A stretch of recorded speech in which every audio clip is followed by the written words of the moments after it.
मेरी शादी को 8 साल बीत चुके थे क्योंकि मेरी शादी कम उम्र में हो गई थी। शादी के 5 साल के बाद मेरी विदाई हुई थी। मेरी कई जेठानियाँ थीं। मेरे पति 5 भाई थे। मैं उनके घर में सबसे छोटी थी। फूटी किस्मत थी कि मैं एक गरीब घर की लड़की थी। बाप ने मुझे दहेज के नाम पर कुछ न दिया था। मैं पढ़ी लिखी थी, लेकिन उस पढ़े लिखे होने का मुझे कोई फ़ायदा भी नहीं था क्योंकि मेरी सास का कहना था कि मेरे घर में काम करने के लिए बहू चाहिए। मेरे ससुराल वाले काफ़ी ज़मीन जायदाद वाले लोग थे। मेरी जेठानियाँ भी काफ़ी अमीर घर से आई थीं। मेरी 3 जेठानियाँ अलग अलग रहतीं। मेरी 2 जेठानियाँ मेरे साथ रहती थीं। मेरी कोई नंद नहीं थी। मेरी सास चौथे नंबर वाली बहू की बहुत तारीफ़ करती थी। उसके मुंह से निकलने से पहले उसका काम पूरा हो जाया करता था। वो मेरी सासू माँ की बहुत चापलूसी करती थी। सासू माँ उस पर आंख बंद करके विश्वास करती थी। घर में सबसे ज़्यादा उसी जेठानी की चलती थी। ससुर की कुछ दिन पहले ही मृत्यु हो गई थी। सास अकेली हो गई थी, लेकिन सास के पति का पेंशन सास को मिलता था। सास को वैसे बेटों के पैसों की कोई ज़रूरत नहीं थी। सभी बेटे अच्छे खासे पैसे कमा रहे थे। मेरा पति भी मोटरसाइकिल का फाइनेंस मैनेजर था। अच्छी सैलरी थी। जब से मैं विदा होकर आई थी, पति ने मुझे कभी झूठी नज़रों से भी ना देखा था। इस घर में मैं सिर्फ काम के लिए लाई गई थी। किसी को कोई लेना देना नहीं था। मेरी विदाई हुए अब 1 साल होने को आया था, लेकिन पति मेरे कमरे तक कभी ना आता था। सारा दिन काम करके मैं थक जाती, ना ही मुझे कोई पूछने वाला था। सास भी मेरे कामों में कीड़े निकालती थी। कहती, तुम्हें इस घर के तौर तरीकों का पता नहीं है, किसी को भी तुम्हारा किया हुआ काम पसंद नहीं आता। अपनी माँ के घर से क्या सीख कर आई हो? मैं अपनी सास के बातों का एक भी जवाब न देती। एक दिन मेरी माँ का फ़ोन आया तो उन्होंने पूछा, तुम कैसी हो बिटिया? मैं रो पड़ी थी। मैंने कहा, तुमने मेरी शादी करते समय लड़के से क्यों नहीं पूछा था उसको मैं पसंद हूँ या नहीं? माँ कहने लगी, आखिर क्या हुआ? शादी को तो अब 6 साल होने को आए हैं, अब तुम ये बातें क्यों पूछ रही हो? मैंने कहा, माँ मैं बहुत परेशान हूँ। मुझे नहीं लगता मेरा पति मुझे पसंद करता है, क्योंकि मैं अपनी जेठानी को और जेठ को देखती हूँ। मुझे अपने अंदर बहुत कमी दिखाई देती है। मेरी जेठानियाँ अपने पति के साथ कितनी इंजॉय करती हैं, और वहीं पर मेरा पति मेरी तरफ देखता भी नहीं है। जबकि आपका कहना है कि मैं बहुत सुंदर हूँ, फिर मेरे साथ ये सब क्यों हो रहा है? माँ ने मुझे बहुत समझाया और कहा, बेटी कभी कभी इंसान की किस्मत भी उसे रूठ जाती है, और मुझे लगता है तुम्हारी किस्मत भी तुमसे रूठ गई है। इतनी खूबसूरत और पढ़ी लिखी होने के बाद भी तेरी किस्मत में शायद अभी बहुत कठिनाई है। बेटा हमेशा साबित कदम पर रहना, किसी को कोई जवाब ना देना और वक्त का इंतज़ार करना। किसी का वक्त चाहे जितना भी बुरा हो, वह सिर्फ 12 साल तक ही रहती है। उसके बाद किस्मत बदल जाती है, और तुम्हें तो अपने पति के साथ 1 साल हुआ है। भगवान की पूजा मत छोड़ना, भगवान पर विश्वास करो, सब कुछ ठीक हो जाएगा। मैंने माँ का फ़ोन रख दिया क्योंकि मैं बहुत ही गरीब घर से थी। मैं अपने घर में सबसे बड़ी थी। मुझसे छोटी अभी 4 बहनें थीं। मेरा कोई भाई नहीं था।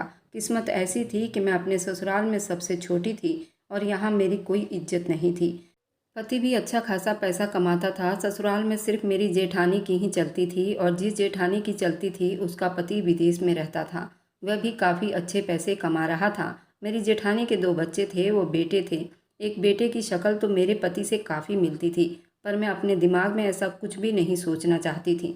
मैं अपने कमियों को हमेशा ढूंढती रहती थी। आखिर मेरे अंदर ऐसी कौन सी कमी है जो मेरा पति मेरी तरफ देखता भी नहीं है? मेरे मुकाबले में मेरी जेठानी इतनी खूबसूरत नहीं थी। वह मोटी थी और हाइट भी कम थी। अब मेरी शादी को 2 साल बीत चुके थे। अब जो बात मुझे समझ में आई थी, मैं पूरा दिन घर के कामों में लगी रहती और पति भी मुझ पर ध्यान न देता।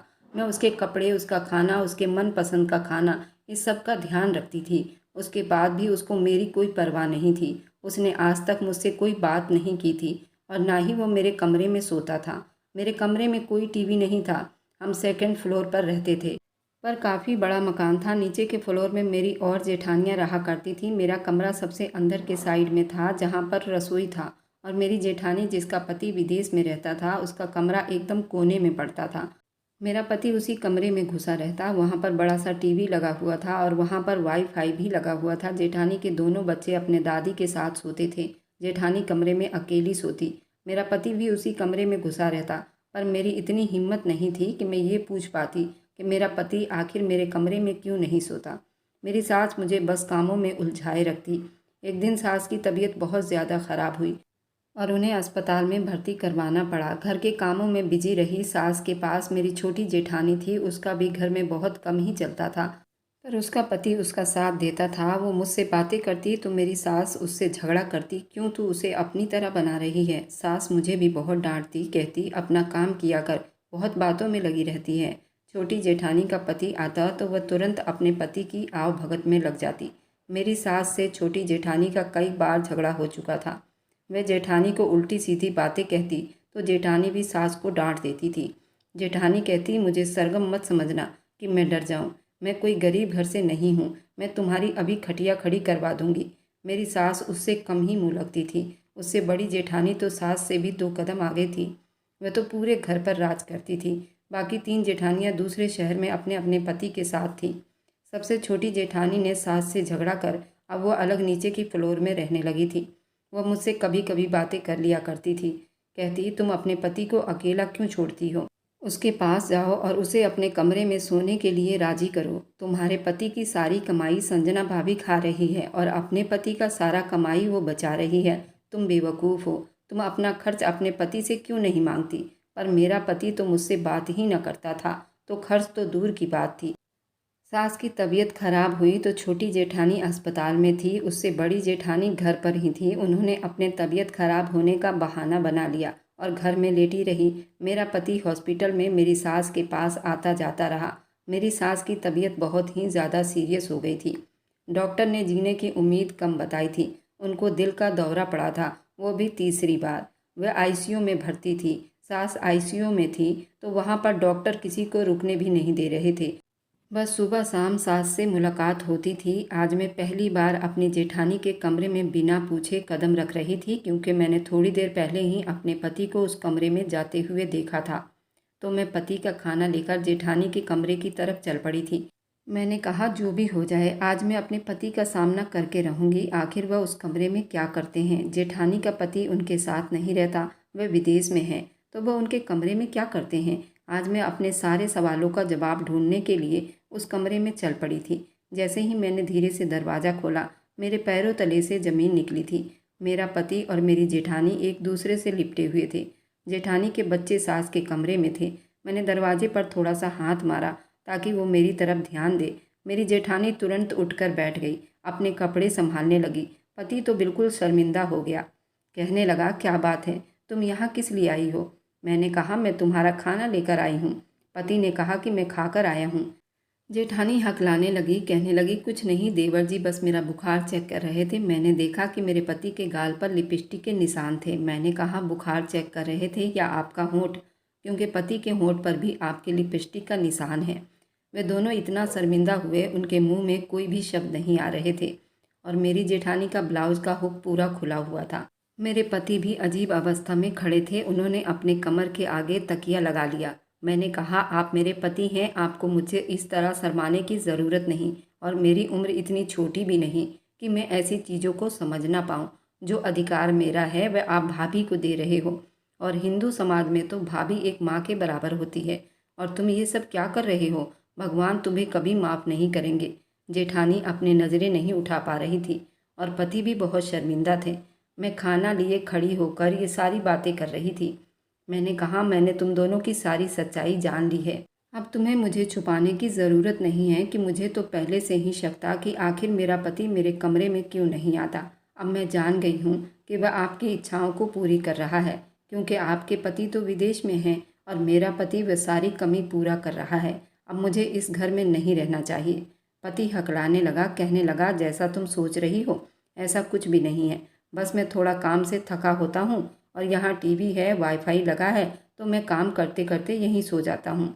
आखिर इतना मेहनत किसके लिए करते हो। आज तक आपने मुझे 1 रुपये भी ना दिया। कभी करवा चौथ पर आकर मुझे पानी तक ना पिलाया, कभी मेरा व्रत नहीं खुलवाया। हाँ, मैंने ये ज़रूर देखा है कि तुम अपनी भाभी को करवा चौथ से पहले खूब शॉपिंग करवाते हो और करवा चौथ वाले दिन उनका व्रत भी खुलवाते हो, और मैं यूं ही अपनी सूनी बिस्तर पर तुम्हारा इंतज़ार करते करते सो जाती हूँ। आखिर आप किसके लिए ये सब कर रहे हो। पति मेरी बातों को सुनकर एकदम शर्मिंदा हो गया था। उसको अब कोई भी बात नहीं सूझ रही थी। जेठानी ने अपने साड़ी के पल्लू से अपने कंधे पर पल्ला कर लिया था। उनके ब्लाउज का हुक पूरा खुला हुआ था। मैंने कहा, लाइए भाभी, मैं आपके ब्लाउज का हुक लगा देती हूँ, इसे छुपाने की ज़रूरत नहीं। मेरे पति आपके ब्यूटी बॉल का बुखार चेक कर रहे थे। मेरा पति तुरंत निकलकर आज पहली बार मेरे कमरे में गया था। मुझे बहुत ज़्यादा घबराहट हो रही थी क्योंकि मैंने यहाँ सब कुछ खोल कर रख दिया था। अब मैं अपने पति का खाना लेकर सीधा अपने कमरे की तरफ चल पड़ी थी। मेरा पति आज पहली बार मेरे कमरे में अपने सर पर हाथ रखे लेटे हुए थे और छत को ही घूरे जा रहे थे। मैं डरते डरते खाना लेकर अपने कमरे तक आई थी। मैंने अपने कमरे में आकर ऐसी कोई बात नहीं की। मैंने बस अपनी सास का हाल चाल पूछा। आगे से कोई जवाब नहीं आया। उनकी आंखें गुस्से से लाल हो रही थी। मैंने भी आगे कोई बात न की। अपने कमरे के फर्श पर बैठकर मैं रोटी खाने लगी और मेरे आंसू मेरे गालों से टपक कर मेरे सब्जी में गिर रहे थे। पति तुरंत उठकर बैठ गया और कहने लगा, रो क्यों रही हो? मेरे मुंह से कोई जवाब ना निकली। मैं अपने आंसुओं को पी जाना चाहती थी। मैं अपने पति से कोई झगड़ा नहीं करना चाहती थी। मैंने अपने आंसुओं पर कंट्रोल पा लिया और पति से दोबारा पूछा, क्या आपको खाना खाना है? पति ने कहा, अगर तुम खिलाओगी तो मैं खा लूँगा। मैं तुरंत प्लेट पति के सामने ले गई और निवाला तोड़कर उनके मुंह में डालने लगी। पति कहने लगा, देखो ये घर की बातें हैं, घर में ही रहे। ये बातें कहीं दूसरी जगह लीक नहीं होनी चाहिए। मैंने कहा, अगर आप मुझे अपनी पत्नी समझते हैं तो मेरे अधिकार देना आपका कर्तव्य है और आज शादी को 7 साल बीत चुके हैं। आपने ऐसा कोई अधिकार मुझे नहीं दिया है और आज आप ऐसी बातों को छुपाने की बात कर रहे हैं जो सरासर पाप है, जुर्म है। भले ही उस जुर्म में आपकी भाभी भी शामिल है और ऐसे जुर्म के लिए आप कहते हैं कि मैं आपके जुर्म को छुपा लूं। पति के मुंह में अब कोई शब्द नहीं सूझ रहा था। उसने कहा, देखो मैं आज के बाद से तुम्हारा अधिकार तुम्हें दूंगा। उसके बदले तुम्हें अपना मुंह बंद रखना पड़ेगा और ये बात कहीं लीक नहीं होनी चाहिए। मैंने कहा, ठीक है, बस मेरे एक सवाल का आप जवाब दे दो तो शायद मैं ये बात कहीं नहीं कह पाऊंगी। क्या मैं आपको पसंद हूँ या नहीं? और हाँ या नहीं में जवाब सुनना है और ये पूरी सच्चाई से बतानी है क्योंकि अब मैं धोखे के रिश्ते में बिल्कुल नहीं रहना चाहती। अगर मैं आपको पसंद नहीं हूँ तो मैं बिना कुछ बोले इस घर से चली जाऊँगी और आप पर कोई इल्ज़ाम न लगाऊंगी। बस आपसे डिवोर्स ले लूँगी। मेरा पति आश्चर्य से मुझे देखने लगा।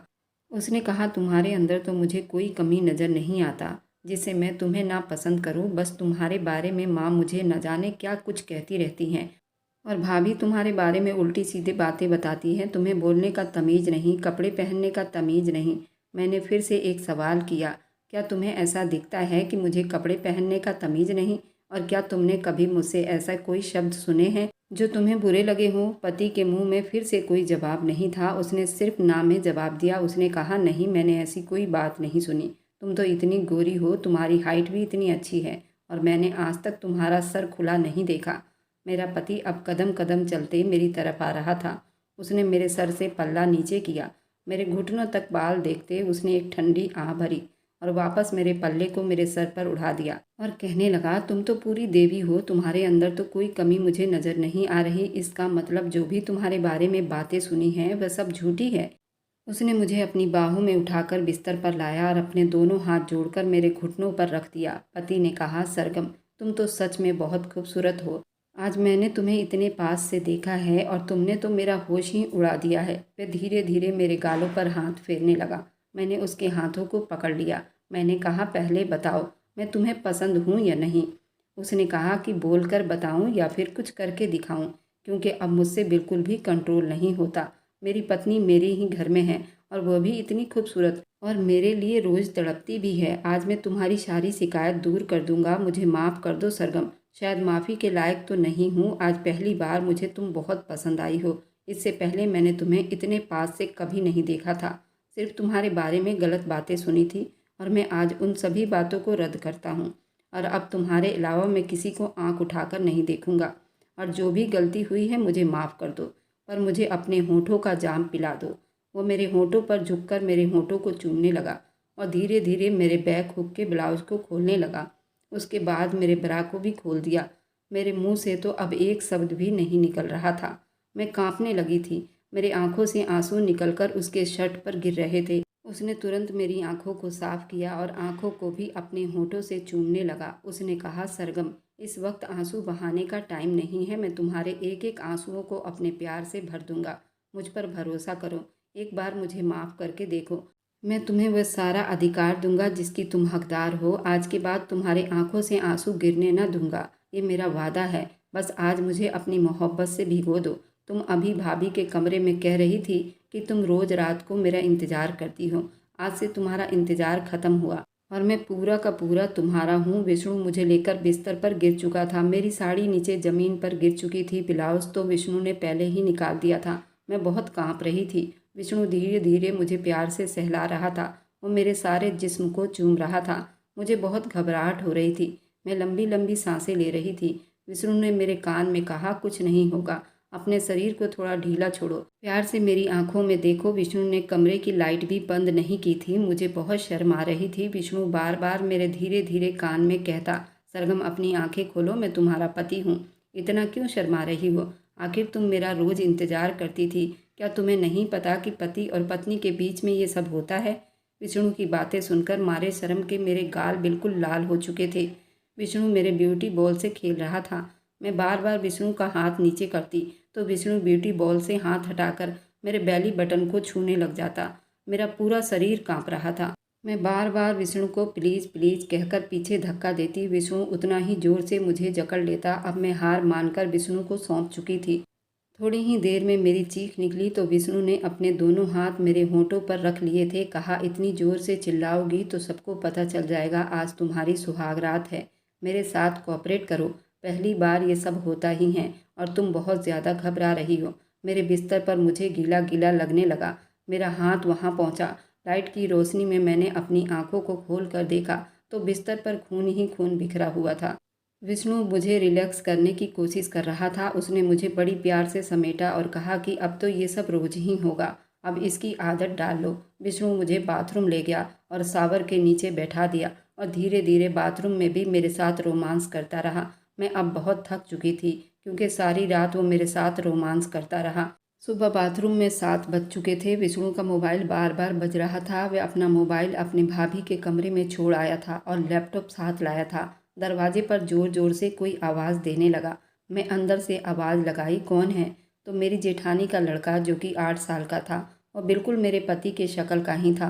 वह आवाज़ लगा रहा था, चाचू आपका मोबाइल बज रहा है, आपके ऑफिस से फ़ोन आ रहा है। विष्णु ने कोई जवाब न दिया। मैंने ही जाकर दरवाज़ा खोलकर विष्णु का मोबाइल ले लिया। उसने कहा, चाचा नहीं है क्या? मैंने कहा, विष्णु बाथरूम में है, जबकि विष्णु बाथरूम से निकलकर अपने गीले बालों को सुखा रहा था। मैं विष्णु का मोबाइल उसे ले जाकर दे दिया तो विष्णु ने कहा, तुम इस मोबाइल को स्विच ऑफ कर दो, क्योंकि मैं अपने लैपटॉप से अपने ऑफिस में मेल भेज देता हूँ और मैं 1 हफ्ते की छुट्टी ले लेता हूँ, क्योंकि माँ की तबीयत भी तो ख़राब है और तुम्हें प्यार करने के लिए एक्सपर्ट भी तो बनाना है। मैं विष्णु को बस देखे ही जा रही थी। विष्णु भी बहुत हैंडसम था। कोई भी लड़की उस पर फिदा हो सकती थी। मैं तो उसे बहुत चाहती थी। आज मेरी चाहत पूरी हुई थी।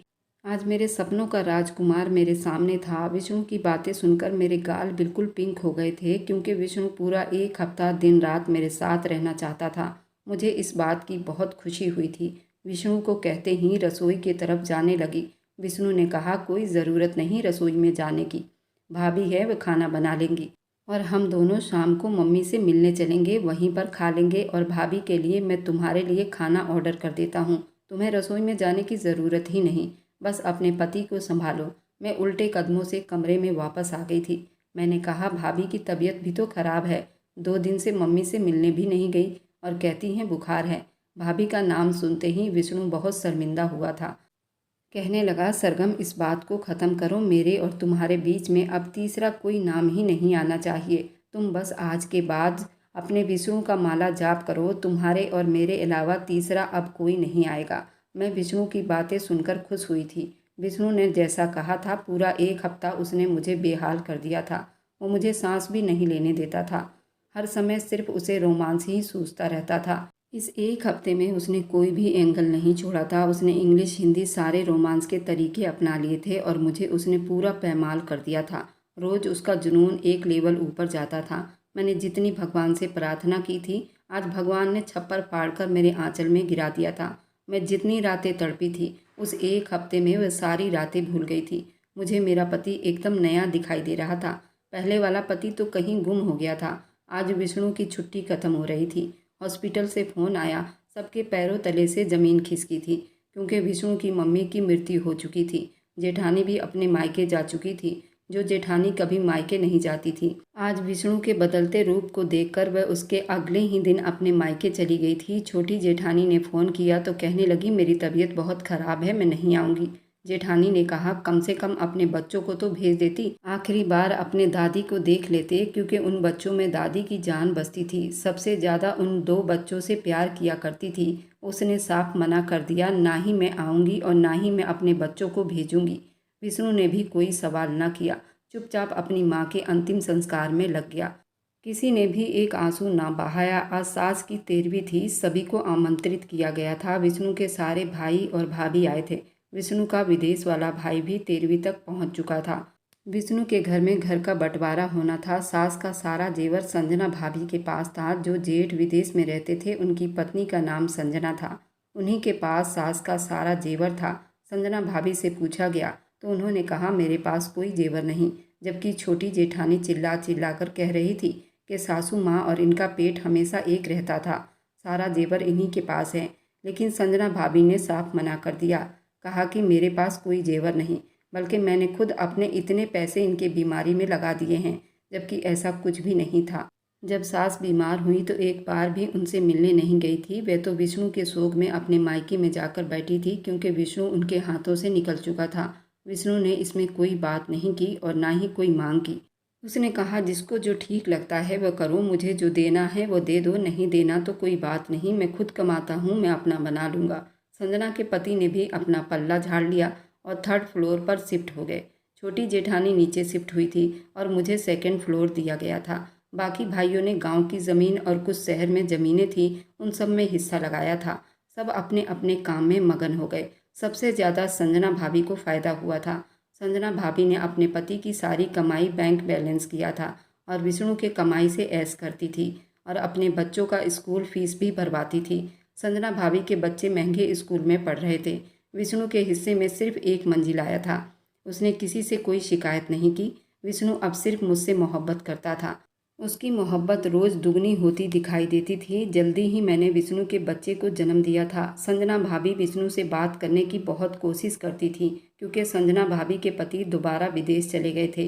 लेकिन इस बार विष्णु अपने नाक पर मक्खी नहीं बैठने देता था और ना ही वह संजना भाभी से बात करता था। विष्णु जब भी ड्यूटी करने जाता तो संजना भाभी तुरंत उसे फ़ोन लगाती, लेकिन विष्णु कभी भी उनका फ़ोन नहीं उठाता था। एक दिन वह खुद ही चलकर मेरे कमरे तक आई थी और विष्णु पर बरस पड़ी थी। ऐसी भी क्या बात हो गई कि तुम मेरा फ़ोन भी नहीं उठाते? लगता है तुम्हारी पत्नी मेरे खिलाफ भड़काती है। विष्णु ने कहा, भाभी, जो काम आप खुद करती हो वही दूसरों के लिए सोचती हो। आज तक तो तुम खुद मेरी पत्नी के लिए मुझे भड़काती रही, सरगम के लिए उल्टी सीधी बातें मेरे दिमाग में डालती रही। आज खुद ही सरगम पर इल्ज़ाम लगा रही हो। कुछ तो शर्म करो भाभी, भगवान से डरो। तुमने मेरे हाथों बहुत पाप करवाया है, अब तो उन पापों का पश्चाताप करो। मेरे पत्नी के आगे मुझे नीचा मत दिखाओ। अब मुझे अपनी पत्नी के लिए जीना है और अपने बच्चे के लिए जीना है। पहले तो मैं मम्मी की वजह से तुम्हारी सारी बातें मान लेता था, अब तो माँ भी नहीं रही। अब तुम्हारी दाल मेरे पास नहीं गलने वाली। संजना भाभी को जरा भी शर्म नहीं आया। विष्णु के गले में हाथ डालकर कहने लगी, पहले तो इसी भाभी की तारीफ करते नहीं थकते थे और आज इसी भाभी की बुराई कर रहे हो। पहले मेरी खूबसूरती को कितना सराहते थे और मेरे आगे पीछे घूमते थे, और मैं आज तुम्हें अच्छी नहीं लग रही क्योंकि मैं एक गलत रास्ते पर चल पड़ा था। अब मुझे उस पाप का हिस्सा नहीं बनना। संजना भाभी, तुम मेरे कमरे से जा सकती हो, मैं तुम्हें 1 मिनट के लिए भी बर्दाश्त नहीं कर सकता। जो औरत अपने पति को धोखा देती आई है वह उन महापापी औरतों में से होती हैं, और तुम तो अर्जुन भैया को शुरू से धोखा देती आई हो। अर्जुन भैया को तुमने नोट की मशीन समझ लिया है। वे विदेश में तुम्हारे लिए पैसे कमाता है और तुम यहाँ पर अपनी इज्जत की भी सुरक्षा नहीं कर पाती, नीलाम करती फिर रही हो। मैं अब तुम्हारे हाथ नहीं आने वाला। तुम मेरे कमरे से अभी निकल जाओ, नहीं तो मैं पुलिस को बुला लूँगा। संजना भाभी बड़ी ज़ोर ज़ोर से चिल्लाने लगी थी। वह अपने मुंह से अपने सारे जुर्म उगलने लगी थी। संजना ने अब तक की विष्णु और अपनी रिलेशनशिप की सारी बातें उगल चुकी थी। संजना ने कहा, याद है जिस दिन तुम अपनी पत्नी को विदाई करवा कर लाए थे? अपनी पत्नी के कमरे में जाने के बजाय देर रात तक मेरे कमरे में टीवी देखते रहे, और जब मैंने तुम्हें अपने पास बुलाया तो तुरंत मेरे पास आकर चिपक गए थे। क्या जब तुम्हें तुम्हारी पत्नी याद नहीं आई थी? जब कहाँ गया तुम्हारी पत्नी का प्यार? और हर रात मेरे बिस्तर पर बिताते रहे। जब कहाँ गया था तुम्हारी पत्नी का प्यार? आज एक बच्चा हो जाने के बाद बड़ी पत्नी पत्नी कर रहे हो। क्या तुम्हारा बेटा आरव नहीं है? अर्जुन ने 1 महीना विदेश जाने के बाद मैं प्रेग्नेंट हो गई थी। क्या तुम भूल गए या और कुछ याद दिलाने की ज़रूरत है? विष्णु बड़ी जोर से चिल्लाया था। बेशरम औरत, पहले तो पाप करवाती हो और मुझसे भी करवाया, और आज सारे पाप अपने मुंह से मेरी पत्नी को सुना रही हो। कुछ तो शर्म करो। बच्चे हैं और ये बच्चे सुनेंगे तो उन पर क्या असर पड़ेगा? मैं बहुत ही जोर से चिल्लाई थी। चुप कर जाओ भाभी। अगर तुम्हें वो बच्चा बोझ लगता है तो मुझे दे दो, मैं पाल लूँगी। मेरे पति का बच्चा है, मुझे कोई एतराज़ नहीं। आज के बाद मेरे फ्लोर पर आने की कोई ज़रूरत नहीं। तुम जैसी गिरी हुई औरतों की परछाई भी नहीं चाहती। तुम मेरी नज़रों में मेरे पति को गिराना चाहती हो तो वह कभी भी मुमकिन नहीं होगा, क्योंकि जो इंसान गलती करके अपनी गलती की माफ़ी मांग ले और हमेशा अपनी गलती का एहसास करता रहे तो भगवान भी उसे पसंद करता है। और मेरे पति ने अपनी गलती मानी है और वे अपनी गलती का एहसास हमेशा करते रहते हैं। तो मैं भगवान से बड़ी नहीं हूँ। मैंने कब का अपने पति को माफ़ कर दिया है। तो आइंदा तुम अपने पापों का पिटारा लेकर मेरे घर में मत आना, नहीं तो ये बात तुम्हारे पति तक पहुँच सकती है।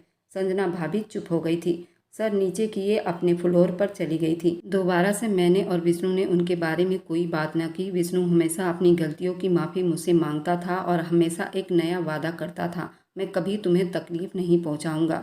मुझे उसकी सच्चाई नज़र आती थी। वो मुझे और मेरे बच्चे को बहुत चाहता था। उसके बाद से संजना हमारे घर में तो कभी नहीं आई, लेकिन विष्णु को फ़ोन करना नहीं छोड़ती थी।